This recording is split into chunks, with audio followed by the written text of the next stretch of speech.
Hello, everyone. Welcome to Barca News. It is February 24th, 2026. And ladies and gentlemen, it's being revealed that Bastoni is keen on coming to Barcelona. Also, Barcelona are currently tracking a Bundesliga left back. And finally, Barcelona considering the signing of Joao Cancelo. We have a lot to discuss, so let's begin.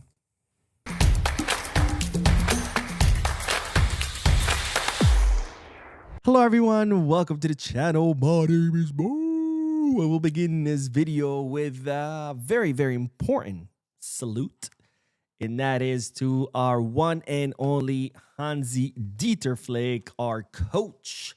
Because today is his birthday, his 61st birthday. So happy birthday to Hansi Flick, who by coming to Barcelona has, of course, brought us lots and lots of happiness, has returned a hope for us, especially with all the 4 trophies so far won, and with a huge improvement by the team under his guidance. So happy birthday, Hansi Flick. May God continue blessing you, and I hope you celebrated your day in a special way. Now, on to that next bit of news, because ladies and gentlemen, the CTA have publicly admitted their error when it comes to this, of course, incredibly controversial call, where in the lead-up goal for Girona, the second goal for Girona, of course, Echeverri steps on Jules Koundé's foot.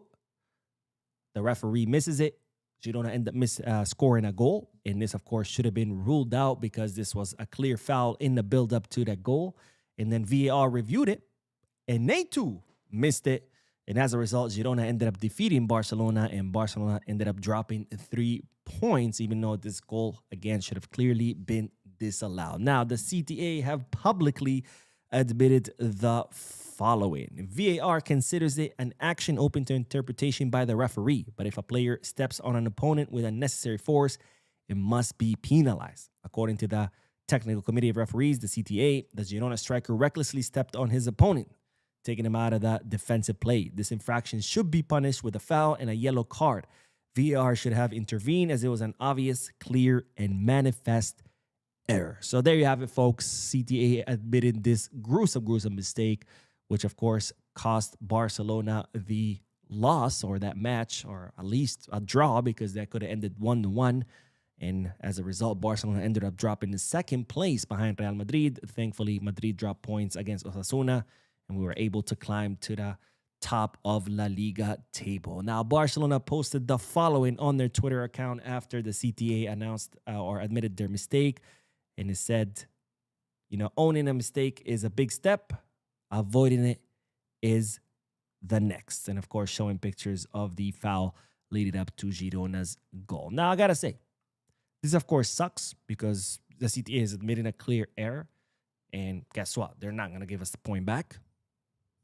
But I do have to say, I agree with Barcelona's post, because the silver lining here is at least they're admitting it.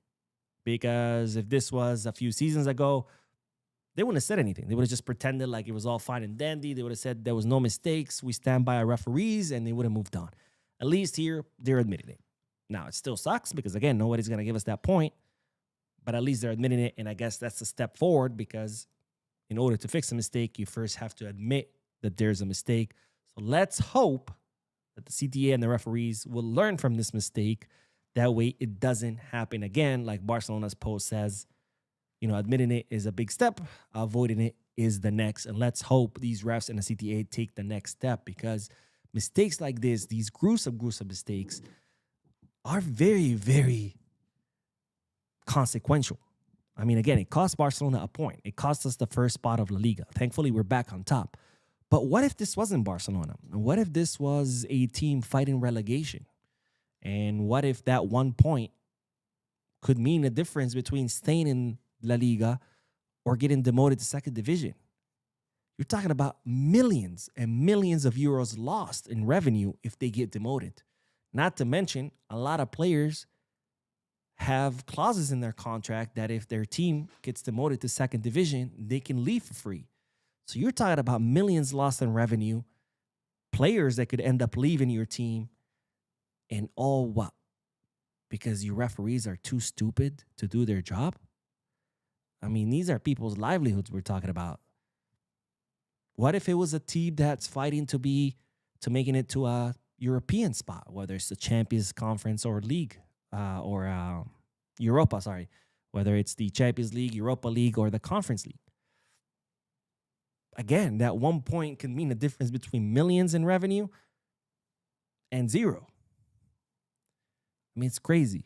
I mean, why the hell did we invest all this money in VAR if they're going to miss these mistakes? I understand if the referee misses it. After all, we're humans. But VAR has 34 cameras at their disposal at the stadium. 34 cameras, high-definition cameras that allows you to zoom in, zoom out, change the angle, speed it up, slow it down. I mean, millions of euros invested into this equipment, and you miss such a gruesome error. Crazy. But again, I guess the silver lining is at least they're admitting to it. Anyways, on to the next bit of news because, ladies and gentlemen, reports out of Italy stating that Alessandro Bastoni is keen on joining Barcelona. Now, the 26-year-old Italian defender is Deco's favorite option to reinforce the center back position come this come this summer transfer market. And now it's being revealed that Bastoni asked his agent to find out whether Barcelona's interest is real. Why? Because right now, Inter Milan have a contract renewal offer on the table. Bastoni's contract expires in 2028, so in 2 seasons. And Inter Milan are trying to renew his contract. And Italian sources saying that Bastoni asking his agent to find out whether Barcelona's interest is real or not, because that could affect his decision to renew his contract with Inter Milan, where, of course, if his agent confirms Barcelona's interest, he could say, all right, we're not going to negotiate with Inter Milan for now. Let's put it on pause and see what Barcelona have to offer. Now, again, Bastoni is Deco's favorite option, but of course, even with his desire to come to Barcelona, it's going to be an incredibly difficult thing to pull off, because it's reported that Inter Milan, not only are they not interested in selling, but even if they were to sell him, they would want at least 85 million euros. And that, of course, puts some out of budget for Barcelona, unless, of course, his interest is very strong and he somewhat forces Inter Milan's hand and says, I want to go to Barca and Barca only. You got to negotiate with them. Maybe that could give us some leverage. But honestly, I just don't see this happening, or at least I see this very difficult situation.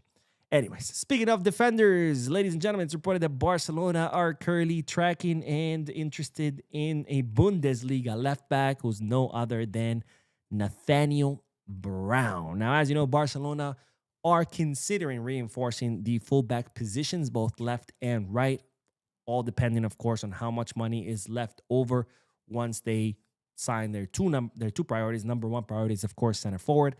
Number 2 priority is the center back.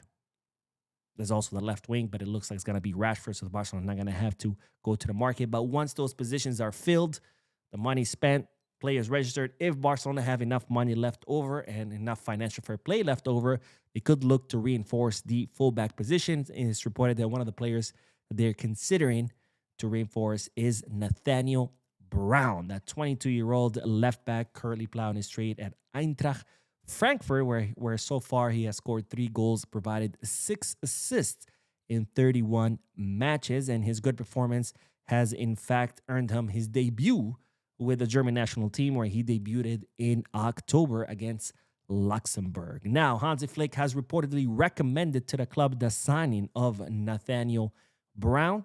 By the way, you guys might have seen him in the Champions League play against us. In fact, he assisted against us. He assisted Ansgarnov's goal against us, in case you guys don't remember. But, of course, the problem is that Barcelona are not the only club interested in him. In fact, Manchester City and Liverpool are kind of like the closest ones to this player, and even Madrid and Arsenal are monitoring the situation. And it's reported that Eintracht Frankfurt will want something around 65 million euros, which, of course, is not something that Barcelona are going to spend on the fullback position. Now, speaking of fullbacks, it's reported that Barcelona are now considering the signing of Joao Cancelo. Now, Cancelo, of course, is on loan until the end of the season with no option to buy. And some reports are stating that when Barcelona signed this loan in the winter transfer market, they promised him that they would try to sign him in the summer transfer market. And after his good performance against Levante, there's now an internal debate within Barcelona on whether to sign Cancelo on a permanent transfer. Now, of course, for this to happen, it's reported that Barcelona would want Cancelo to cancel his contract with Al Hilal so he can come as a free agent, and he would also have to lower his salary to meet Barcelona's financial demands. But nonetheless, there's still, talks. There's still internal debate on whether they should sign him or not, which, of course, as I said before, I think that would be absolutely dumb. We're talking about a 32-year-old. And yeah, he's 31 now, but he built 32 in May. Talking about a 32-year-old fullback that you're trying to bring to the club. And based on what? On one good performance? I mean, I understand when the fans get excited about one great match, but we're talking about professionals here at the club. And if you cannot be swayed like fans by one good performance. Now, even if Cancelo keeps up his performance throughout the season, which would be amazing, I'm still on the fence of whether we should sign him or not. Because again, he will be 32 years old. Is this the best use of our resources? Anyways, let me know what you guys think. Let me know whether you would sign Cancelo on a permanent basis. That is all for tonight. I did go live a few moments ago. If you haven't seen that video yet, make sure you do. Don't forget to hit the like button, subscribe to the channel, drop a comment, and as always, peace, Barça.